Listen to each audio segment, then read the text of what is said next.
Form tag क्या होता है और HTML में हम फॉर्म टैग की हेल्प से अपने वेब पेजेस पर फॉर्म्स को कैसे क्रिएट कर सकते हैं। तो आज की वीडियो में हम फॉर्म टैग्स के बारे में डिटेल में समझेंगे, तो वीडियो को लास्ट तक ज़रूर देखिएगा। हेलो फ्रेंड्स, मैं हूं Neha and very warm welcome to my channel once again, जहां पर मैं आपके लिए बहुत सारे टेक्निकल अपडेटेड वीडियोस लेकर आती रहती हूं। फ्रेंड्स, अगर आपको मेरे वीडियोस पसंद आते हैं तो एक लाइक बटन पर ज़रूर हिट कर दीजिएगा, और अगर आपने मेरे चैनल पर आज पहली बार विजिट किया है तो सब्सक्राइब बटन को हिट करके ज़रूर जाइएगा। साथ ही में बेल आइकन को भी क्लिक कर दीजिएगा, जिससे कि आपको मेरे आगे आने वाले सारे वीडियोस का नोटिफिकेशन मिलता रहे। तो चलिए स्टार्ट कर लेते हैं आज के वीडियो को।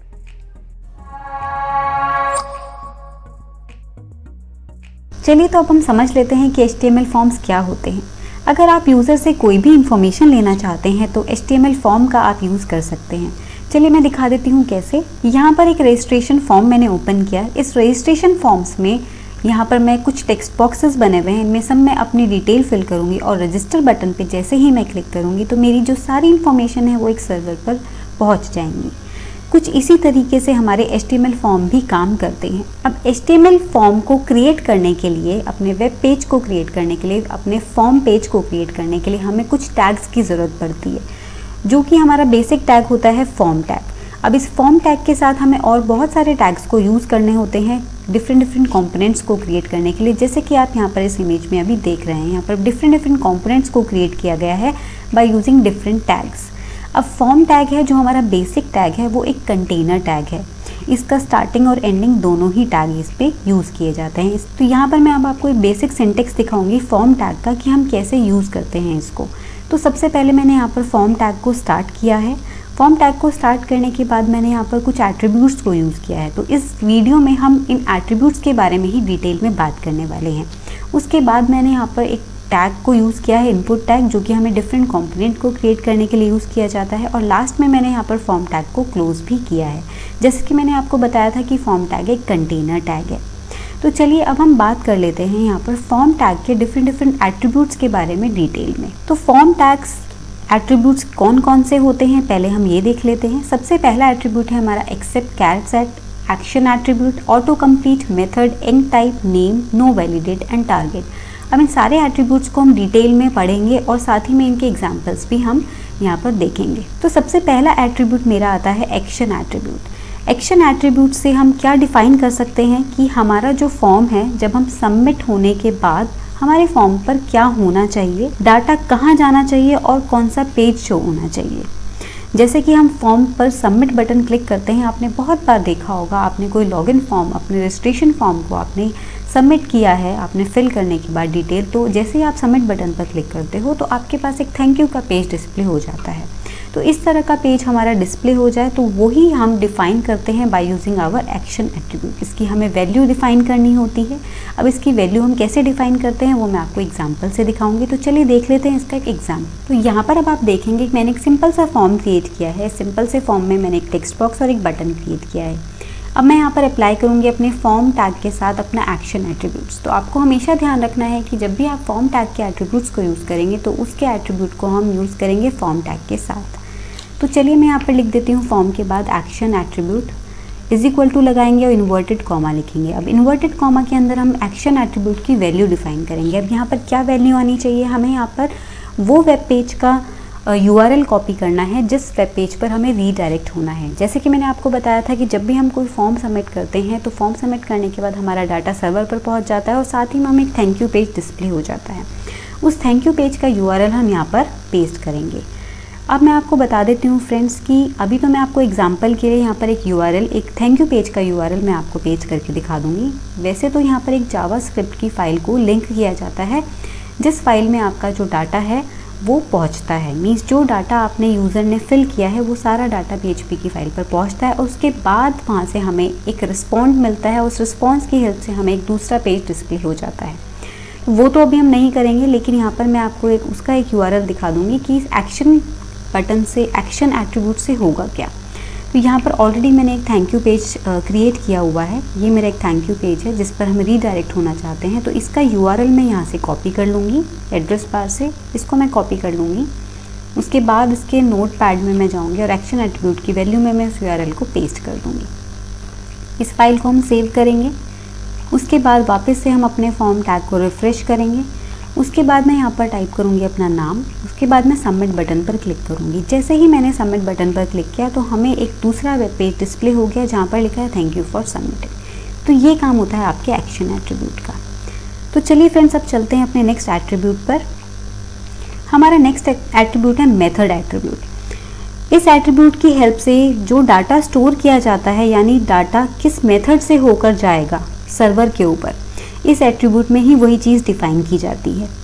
और मेथड एट्रीब्यूट में केवल 2 ही वैल्यूज़ पास की जाती हैं, एक तो गेट या फिर एक पोस्ट। मीन्स 2 मेथड की हेल्प से ही हमारी वैल्यू जो है वो सर्वर तक पहुंचाई जाती है, सर्वर में स्टोर कराई जाती है। तो वो कौन से 2 मेथड हैं और उन दोनों मेथड में क्या डिफरेंस है वो मैं आपको बताऊंगी। पहला मेथड है हमारा गेट मेथड और दूसरा मेथड है हमारा पोस्ट मेथड। तो चलिए मैं आपको एग्जांपल की हेल्प से दिखाऊंगी और साथ ही मैं बताऊंगी कि दोनों जो मेथड्स हैं उन दोनों में क्या डिफरेंस है। तो वापस से हम आ गए हैं अपने नोटपैड पे और यहाँ पर अभी मैं एक्शन एट्रीब्यूट को मैं यहाँ से हटा देती हूँ, इसको रहने देते हैं। अब मैं यहाँ पर लिख दूँगी मेथड एट्रीब्यूट और इसके साथ इसकी वैल्यू लिख देती हूँ मैं यहाँ पर गेट। हम गेट मेथड की हेल्प से चाहते हैं कि जो हमारा जो डाटा है वो सर्वर पर पहुँचे। अब उसके बाद मैं इसको सेव कर लेती हूँ और यहाँ पर मैं इस फाइल को रिफ़्रेश कर लूँगी।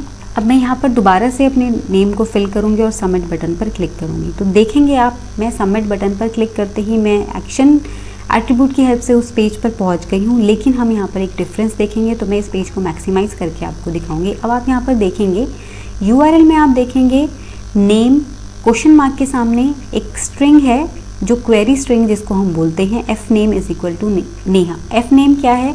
जो हमारा टेक्स्ट बॉक्स है उसका नाम fname है और उसके अंदर जो यूज़र ने एंट्री की थी, जो नाम फिल किया था, वो आपको URL में दिखाई दे रहा है।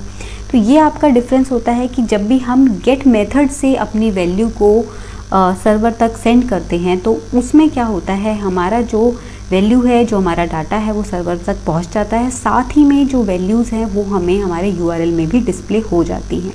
और दूसरी चीज़ और क्या होती है इसमें फ्रेंड्स, यहाँ पर एक लिमिट होती है, एक कैरेक्टर सेट की लिमिट होती है कि एक बार में कितना आपका जो डाटा है वो आप सबमिट कर पाएंगे। उसकी लिमिट होती है आपकी 3000 के अराउंड। और साथ ही में एक और चीज़ है, इस मेथड की हेल्प से जब भी हम अपने डाटा को सर्वर तक पहुंचाते हैं, सेंड कराते हैं, तो उसमें हमारा जो है वो रिस्क होता है, हमारी सिक्योरिटी नहीं होती है। क्योंकि अगर आपने कोई लॉगिन पेज ऐसा क्रिएट किया है जिसमें आपके पासवर्ड्स की एंट्री की जाती है, तो उस केस में हम गेट मेथड को यूज़ नहीं कर सकते। मीन्स सिक्योर्ड वेबसाइट के लिए, सिक्योर्ड वेब पेज के लिए हम इस गेट मेथड को यूज़ नहीं करते, वहाँ पर हम पोस्ट मेथड को यूज़ करते हैं। तो पोस्ट मेथड से क्या होगा वो मैं आपको दिखा देती हूँ एग्जाम्पल से, तो आपको डिफरेंस ईजिली समझ में आ जाएगा। तो यहाँ पर मैं मेथड के सामने अब गेट की जगह लिख दूँगी पोस्ट और इसको हम सेव कर लेंगे। उसके बाद यहाँ से हम रिफ़्रेश करेंगे और दोबारा से मैं इसको सबमिट करूँगी। मैंने लिख दिया जॉन और मैंने सबमिट किया है। वापस से मैं आ गई हूँ और मैं इसको अगेन मैक्सिमाइज़ करके आपको दिखाऊंगी डिफरेंस। अब आप देखेंगे URL में जो भी हमने वैल्यू सबमिट करी थी वो हमको नहीं विजिबल हो रही है, हमारा डाटा ईजिली सर्वर तक पहुँच गया है। तो ये सिक्योर्ड है और गेट जो मेथड है वो सिक्योर्ड नहीं है। तो ये हमारे कुछ डिफरेंसेस है जो हम पोस्ट और गेट मेथड की हेल्प से हम कर सकते हैं। अब एक और चीज़ है, अगर मैंने यहाँ पर कोई भी मेथड यूज़ नहीं किया है, मैंने कोई मेथड एट्रीब्यूट को यूज़ ही नहीं किया है अपने फॉर्म टैग में, तो बाय डिफ़ॉल्ट कौन सा हमारा जो मेथड है वो अप्लाई होता है, कौन से मेथड की हेल्प से हमारा डाटा सबमिट होता है, तो उसको देख लेते हैं। तो वापस से मैं अब दोबारा से यहाँ पर एक नाम फिल करूँगी। पहले मैं इसको सेव कर लेती हूँ फाइल को, इसको रिफ़्रेश कर लेते हैं। यहाँ पर मैं नाम फिल करूँगी और सबमिट बटन पर क्लिक करूँगी। अब हम दिखाते हैं यहाँ पर, अब आप देखेंगे यहाँ पर हमारा बाय डिफ़ॉल्ट वाला जो मेथड होता है वो हमारा होता है गेट मेथड। अगर आपने मेथड अप्लाई नहीं किया है अपने फॉर्म पेज पर तो वो गेट मेथड की हेल्प से ही आपका डाटा सेंड किया जाता है। तो चलिए फ्रेंड्स, ये तो बात हो गई हमारे मेथड एट्रीब्यूट की और अब चलते हैं अपने नेक्स्ट एट्रीब्यूट पर। ये मैंने यहाँ पर डिफरेंस यहाँ पर आपको दिखाया है, जो मैंने आपको बताया था वही डिफरेंस मैंने यहाँ पर लिखा है। अगर आप चाहते हैं इस फाइल को मैं आपके साथ शेयर करूं तो आप इस फाइल को, इस पूरी पीपीटी को भी मैं अपने डिस्क्रिप्शन बॉक्स में शेयर कर दूंगी। आप वहां से इस पीपीटी को डाउनलोड कर सकते हैं और अपने पर्पस के लिए यूज़ कर सकते हैं। तो चलिए चलते हैं अपने नेक्स्ट मेथड, अपने नेक्स्ट एट्रीब्यूट की तरफ। अब हमारा नेक्स्ट एट्रीब्यूट है accept character set. It specifies the character encoding that are to be used for the form submission, जब हम फॉर्म को सबमिट कराते हैं तो हमारे जितने भी कैरेक्टर सेट हैं वो कौन कौन से कैरेक्टर सेट यूज़ किए जाते हैं। अब मैं आपको बताती हूँ कि जो 5.0 है वो एक अपडेटेड हमारा HTML का वर्जन है। इस कैरेक्टर सेट में ऑल ओवर द वर्ल्ड सारे कैरेक्टर सेट आते हैं। तो बाय डिफ़ॉल्ट हमें यहाँ पर कैरेक्टर सेट को अप्लाई करने की ज़रूरत नहीं पड़ती है अपने फॉर्म टैग में। फॉर्म एट्रीब्यूट, इस एट्रीब्यूट को हमें यूज़ नहीं भी करेंगे तो बाय डिफ़ॉल्ट आपका ये एट्रीब्यूट जो कि हमारा बाय डिफ़ॉल्ट एट्रीब्यूट है वो हमारा अप्लाई होता है। तो इसको हम यूज़ कहाँ पे करेंगे मैं आपको वो दिखा देती हूँ अगर आपको इसको यूज़ करना है। अब अगर आपको अपने इस एट्रीब्यूट को यूज़ करना है, अपने कैर सेट एट्रीब्यूट को यूज़ करना है तो वो हम फॉर्म टैग के साथ ही यहाँ पर यूज़ करेंगे। तो यहाँ पर हम लिखेंगे accept char set is equal to, हमारी वैल्यू होती है UTF और इसको हम ब्रैकेट को इन्वर्टेड कॉमा को क्लोज कर देंगे। तो ये आपके फॉर्म के लिए ये आपका जो कैरेक्टर सेट है वो अप्लाई हो चुका है। अगर आप चाहते हैं कि आपका जो पूरे वेब पेज के लिए जितने भी टैग आपने यूज़ करे हैं उन सब के लिए हमारा ये कैरेक्टर सेट अप्लाई हो जाए तो इस हम कैरेक्टर सेट को अप्लाई कर देते हैं अपने हेड टैग में, जो कि आप HTML के बाद एक हेड टैग यूज़ करते हो उसके बाद आप इसको यूज़ कर सकते हो। तो उसको हमें कैसे डिफ़ाइन करना होता है, तो उसके लिए हमें लिखना होता है यहाँ पर मेटा टैग के साथ हम यहाँ पर लिखते हैं कैर सेट। इस तरीके से हम डिफ़ाइन कर देते हैं अगर आपको अपने पूरे वेब पेज के लिए इस कैर सेट को डिफ़ाइन करना होता है। तो चलिए फ्रेंड्स अब चलते हैं अपने नेक्स्ट एट्रीब्यूट पर। हमारा नेक्स्ट एट्रीब्यूट है ऑटो कंप्लीट एट्रीब्यूट। तो चलिए इसको मैं एग्जांपल की हेल्प से आपको समझाऊंगी कि ऑटो कंप्लीट एट्रीब्यूट कैसे काम करता है। ऑटो कंप्लीट एट्रीब्यूट की दो वैल्यू होती हैं, एक ऑन वैल्यू और एक ऑफ वैल्यू। अब जब मैं ऑटो कंप्लीट की वैल्यू को मैं ऑफ करती हूँ या ऑन करती हूँ तो उससे क्या हमारे वेब पेज पर डिफरेंस आएगा उसको मैं आपको दिखाती हूँ। तो सबसे पहले मैं यहाँ पर लिखूँगी अपने टैग का नाम, एट्रीब्यूट का नाम ऑटो कंप्लीट, उसकी वैल्यू मैं यहाँ पर लिख दूँगी ऑन। इसको मैं सेव कर दूँगी और मैं यहाँ पर इसको रिफ़्रेश करूँगी अपने वेब पेज को। अब मैं जैसे यहाँ पर क्लिक करूँगी तो आप देखेंगे यहाँ पर ये कुछ मुझे नेम सजेस्ट कर रहा है। तो मैं यहाँ पर कोई भी नेम को चूज़ कर लूँगी जो कि मैंने अभी रिसेंटली यहाँ पर टाइप किए थे और मैं सबमिट बटन पर क्लिक कर दूँगी। अब मैं यहाँ पर अपने ऑटो कंप्लीट एट्रीब्यूट की वैल्यू को ऑफ़ कर देती हूँ तो क्या होगा, मैं यहाँ लिख देती हूँ ऑफ़। इसको सेव करते हैं और रिफ़्रेश करते हैं। अब मैं अपने टेक्स्ट बॉक्स में क्लिक करूँगी तो आप देखेंगे ये मुझे कुछ भी नेम सजेस्ट नहीं कर रहा है। तो यहाँ पर हमारे ऑटो कंप्लीट एट्रीब्यूट का यही काम होता है। अगर आप चाहते हैं कि वो आपकी प्रीवियस वैल्यूज़ को शो करे तो हम इसको ऑन रखते हैं। अगर आप नहीं चाहते कि आपकी प्रीवियस वैल्यूज़, प्रीवियस नेम जो आपने टाइप किए वो आपको नहीं विजिबल हो तो हम इसको ऑफ रखते हैं। और बाय डिफ़ॉल्ट इसकी वैल्यू ऑन ही होती है। जैसे कि आपने देखा था मैंने ऑटो कंप्लीट यूज़ नहीं किया था फिर भी वो मुझे बार बार अपने नेम को सजेस्ट कर रहा था। तो चलिए अब चलते हैं अपने नेक्स्ट एट्रीब्यूट पर। हमारा नेक्स्ट एट्रीब्यूट है and type attribute. It specifies that how the form data should be encoded. हमारा जो फॉर्म डाटा है वो किस तरह से एनकोड होके हमारा सबमिट होना चाहिए, सर्वर के पास पहुंचना चाहिए। तो इसको मैं आपको एग्जांपल से दिखा देती हूँ। तो सबसे पहले मैं आपको कुछ वैल्यूज़ इसकी दिखाती हूँ कि जो हमारे एंड टाइप की है वो 3 वैल्यूज़ हैं। तो 3 वैल्यू क्या क्या है, हमारी जो फर्स्ट वैल्यू है ये एक डिफ़ॉल्ट वैल्यू है। अगर आपने इस वैल्यू को डिफ़ाइन नहीं भी किया है तो भी क्या होगा, जो भी आप अपने टेक्स्ट बॉक्स में टाइप करेंगे, अपने कैरेक्टर्स जो भी टाइप करेंगे, आपने जहाँ भी स्पेस दिया होगा वहाँ पर फॉर्म जब सबमिट होगा, जब सर्वर पर पहुँचेगा वो तो हर स्पेस की जगह पर आपको एक प्लस साइन विजिबल हो जाएगा। और जहाँ पर भी कोई स्पेशल कैरेक्टर होगा वहाँ पर ASCII हेक्साडेसिमल वैल्यूज़ आपको मिल जाएंगी।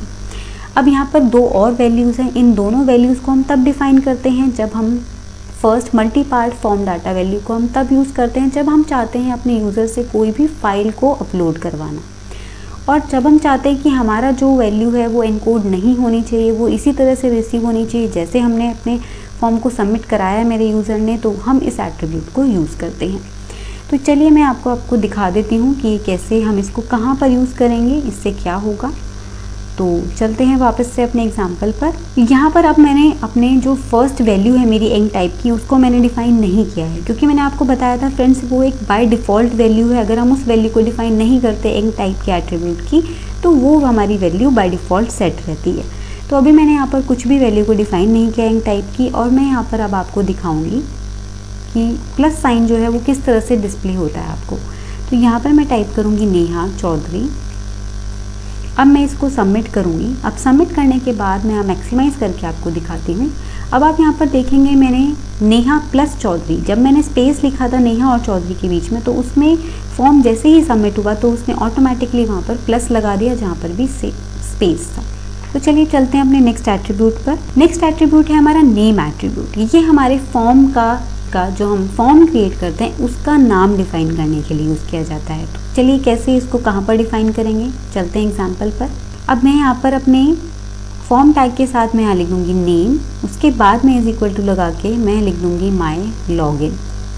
मैंने अपने फॉर्म का नाम माई लॉगिन रख दिया। अब मैं इसको सेव करूँगी। अब मैं इसको रिफ़्रेश करके आपको दिखाऊँगी कि अभी यहाँ पर आपको कोई भी इफेक्ट नहीं दिखेगा। हम इस नेम को हमें ये रेफरेंस करने के लिए कब यूज़ किया जाता है, जब हम अपनी जावास्क्रिप्ट फाइल को अपने HTML पेज के साथ लिंक कराते हैं, जिससे कि जावास्क्रिप्ट फाइल को सर्वर को पता चल जाए कि ये कौन से फॉर्म की डिटेल्स को यूज़र ने सबमिट किया है और उसको कहाँ पर स्टोर होना है। तो चलिए अब चलते हैं अपने नेक्स्ट एट्रीब्यूट पर।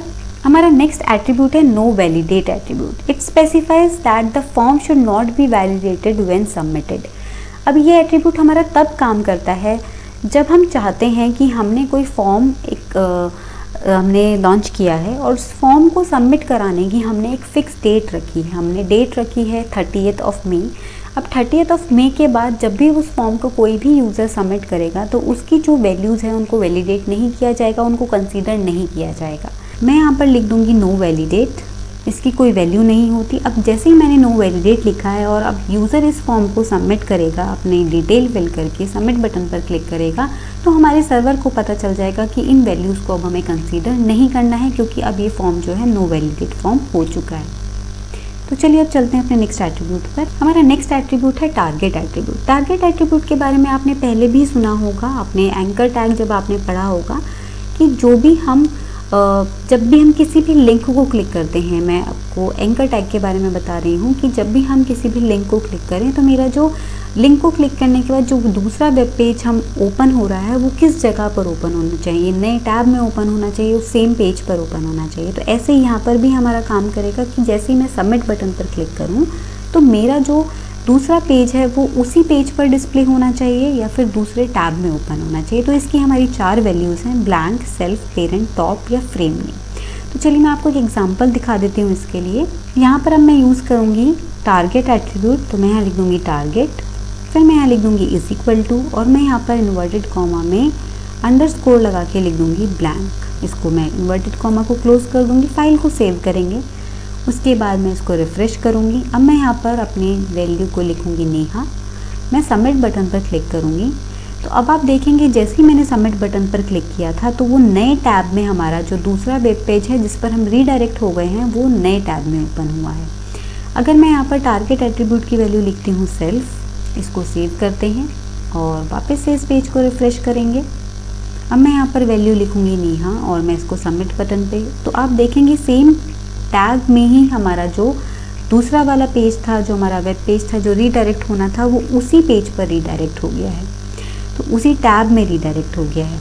अब टारगेट एट्रीब्यूट जो है हमारा, उसकी एक बाय डिफ़ॉल्ट वैल्यू भी है जो कि सेल्फ ही है। अगर हमने यहाँ पर टारगेट एट्रीब्यूट को यूज़ नहीं भी किया है तो क्या होगा, तो भी जैसे ही हम किसी भी फॉर्म को सबमिट करेंगे तो वो उसी पेज पर ही हमें वो नेक्स्ट जो पेज है जहाँ पर हमें रीडायरेक्ट होना है उसी वेब पेज पर उसी टैब में डिस्प्ले कराएगा।